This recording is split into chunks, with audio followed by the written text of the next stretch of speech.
Jake's got Rona, is watch a shitty video on helmet. Welcome guys, today I am Jake from Blowback Airsoft and we are going to be talking about helmets and all of your helmet envy. What do I mean by helmet envy? Am I talking about when you're eyeing up your friends in the shower? No, not that helmet, you dirty bastards. No, we're talking about fast helmets. F-A-S-T. Now, ignore my miniature stroke there. We're talking about fast helmets. Even if they are replica Airsoft ones, we're going to be talking about why to get one, what they're good for, if you should even get one, and my experiences with them. So I guess we should probably start off with, do you need a fast helmet? Most people know. Most people just look at them and they see them and, yeah, they look great and, you know, they do look swanky and you can put patches on them, ooh. But the truth is, no, you don't need a fast helmet. They're totally surplus for Airsoft. You're not getting shot in the head, and if you do, it's like a thud, and you get over it, you know? Unless you get shot within minimum engagement distance from a sniper, you know, that sucks. But if you're not getting shot in the head by snipers, yeah, you don't really need a helmet. But where do these come in helpful? Well, the one, obviously, with all things Airsoft, aesthetics, of course. They look cool.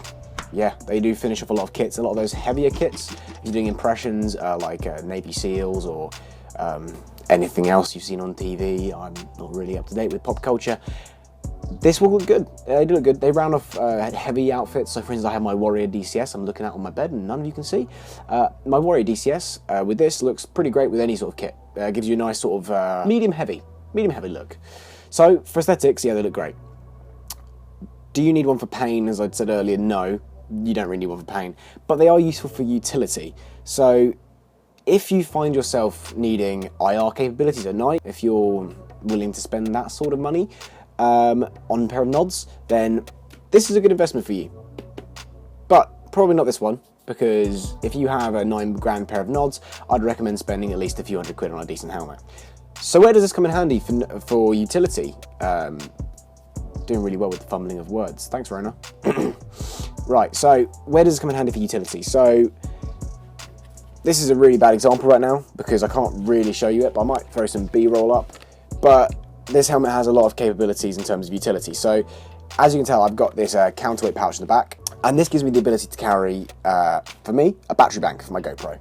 So for me, that's the utility I need. Now, as I said about people with nods, you use that for spare batteries for your nods often, which means great handy. Just a disclaimer, if you are running nods, you're clearly single because no one who can afford nods is in a couple. No shade, no shade. So fast helmets, great for carrying extra batteries for your nods, but they actually provide a platform for your nods as well. But Rhino mounts for here, for instance, or Wilcox mounts, you can obviously mount your GoPro. GoPro? Fuck am I talking about? You mount your night vision right there, and it will just flip up and flip down with these use of these retention cords. So for night vision users, fast helmets are an investment. For the average person who doesn't need anything on their head, actually I would argue this is a hindrance. Don't buy one, basically. If you want to be fast and good, don't buy a fast helmet. Although they say fast, it's more weight, it will slow you down, kinda. Where was I? So yeah, if you want to be fast, don't buy a fast helmet. But where does it come in useful? For the average airsofter. So with the increase of certain channels like Kicking Mustang, Silo Entertainment, Novrich, Names Nico, to name but a few, the helmet can be your perfect platform for GoPros. I've actually got a GoPro Hero 7 White mounted right there. I don't actually use the Hero 7 White for my main camera. I use the camera I'm currently filming on, my Hero 7 Black. Any GoPro will do. Anything from Hero 7 onwards, I would probably say is fine. But for me, I have a perfect little mounting solution that I created out of some extensions I ordered off eBay, because the Brain Exploder stuff was about £45 plus postage, and I wasn't up for that, to be honest with you. For people who want to run GoPros, the fast helmet is a great, stable platform. I keep picking this up, but it's good. What I've done here, I'll walk you through it. So for anyone who's interested, I might do a more in-depth look later on how I set this up. But actually, I've just got a case attached to a mount, which is held on by these retention tabs, and it's a really sturdy base for your GoPro, for your footage, and I'm really happy with it. Now, aside from GoPros, what usage is there for it? there's rails on the side of these here, where you can mount Picatinny attachments. So you could attach torches for night raids, you know, any of your Milsim Wests, or in the UK, any battle sims, Legion events, stuff like that. You can mount a torch on there for map reading at night, or just for general utility, searching through a room if you don't have a weapon torch on. Although, we'll talk about that later, but I think everyone should have a weapon torch. But for this, that can provide useful utility. Now, on the sides, IR strobes, IR or LED flashes even, for like friendly markers for more practical uses, such as CQB games. So if you're in a dark CQB site, you can have a red flashing strobe on your head to identify your team, for instance, which could be a really useful idea. Although it probably won't stop speed softers from shooting you 18 times in the fucking face. No shade speed off softers, but we're not the sort of people that get on usually. Anyway, get on. So in terms of friendly markers, it can be useful. How will you set one up? Now, this is the part of the video I'm assuming most of you probably come here to watch. So we've talked about now why you'd want one, but how to set one up is a bit of a different ball game. So again, this depends on what you want from this, what you want from the helmet. So for me, I personally need my helmet for two things. Well, three things really. So for aesthetics, because I am a sucker, because at the end of the day, Airsoft is down to who makes the coolest looking kits, right? Secondly, for concealment to a degree. So on my helmet, I've actually got an ATAX FG helmet cover, ordered from AliExpress, cheapo one, but it doesn't make much difference in daytime. I've been told under IR it can show up more, but under IR it might show up more, but I don't play against night vision players on the whole. So really, what can the helmet provide for you? Oh, I'm not crying because I'm emotional, I'm crying because I'm depressed. The camouflage for your head is always a good idea. Now, I stand by this regarding helmets, boonies, caps, whatever you do. I actually have a variety. I always run something on my head. So your head is a very distinct outline, and when it comes to concealment, it is a dead giveaway as soon as you have something on your head. Hair is dark and it stands out. Your skin is very light, and you really need something to break up that image. So a helmet can be a great way to break up that image, especially within foliage. In urban environments, not so much. It doesn't provide much benefit, but it can be really useful for those of you who play predominantly in woodland or in greener areas. Covers are, in my opinion, essential. I think if you're going for a specific kit and you usually play in urban areas, black is fine if you have a black helmet. If you're not going to get cover for it, the cover is more of a utility item anyway than camouflage, but if you're not going to get a cover for it, I'd highly recommend you at least do some spray painting. There's plenty of good videos out there. Just spraying over it, breaking up the solid outline, which again, this also does. Having the material breaks up the solid outline and reduces that sort of silhouette, I suppose. So now another good thing to note about the fast helmet is, especially for those of you who are interested in running things like GoPros, these little tabs, for instance, here, these come in really useful for threading in what I've got here. I've got a charging cable to go to the battery pack to go to the GoPro.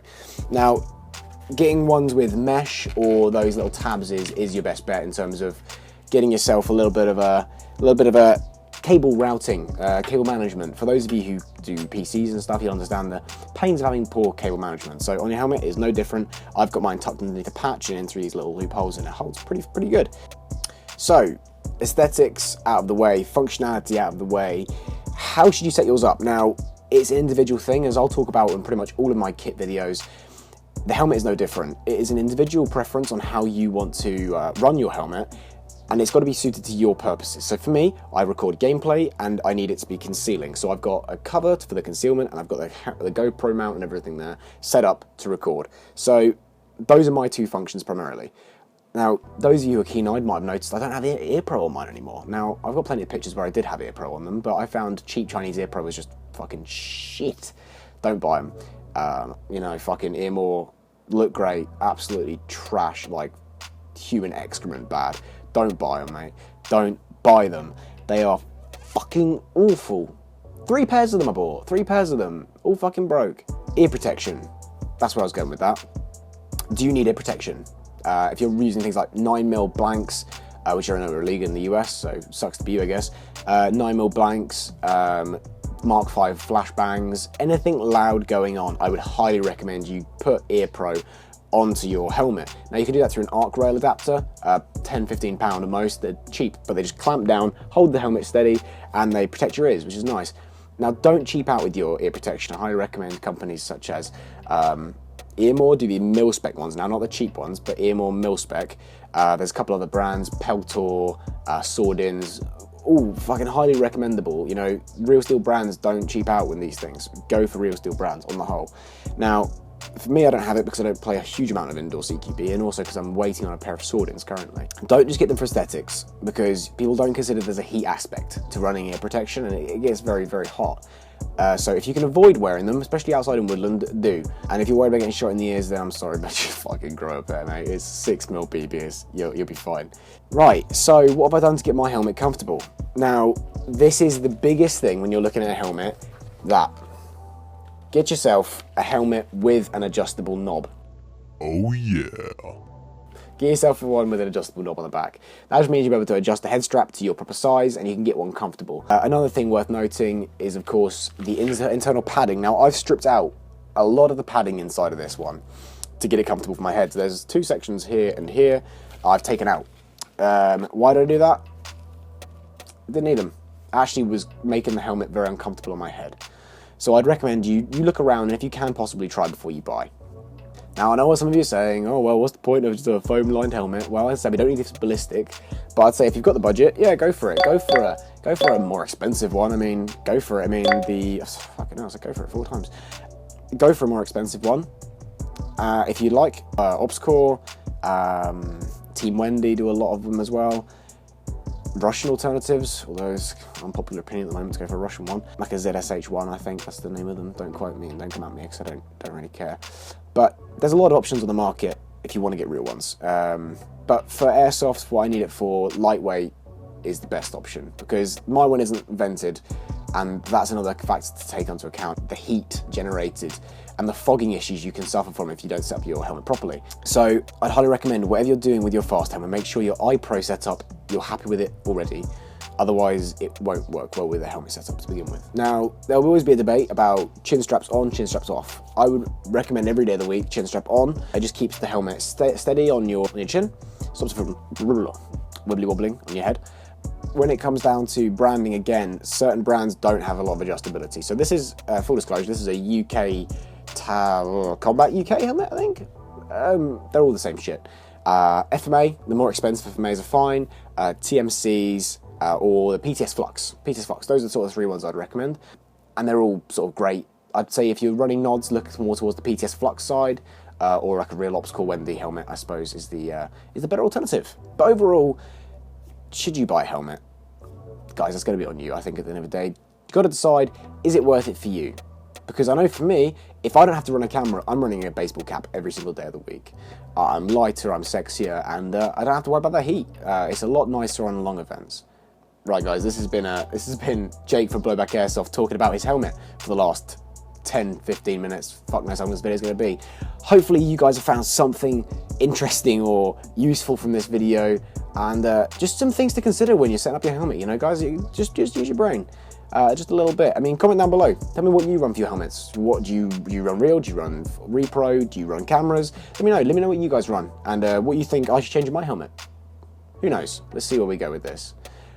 Right, guys, have a fucking wonderful day. I'm going to enjoy isolation for the next week. Adios.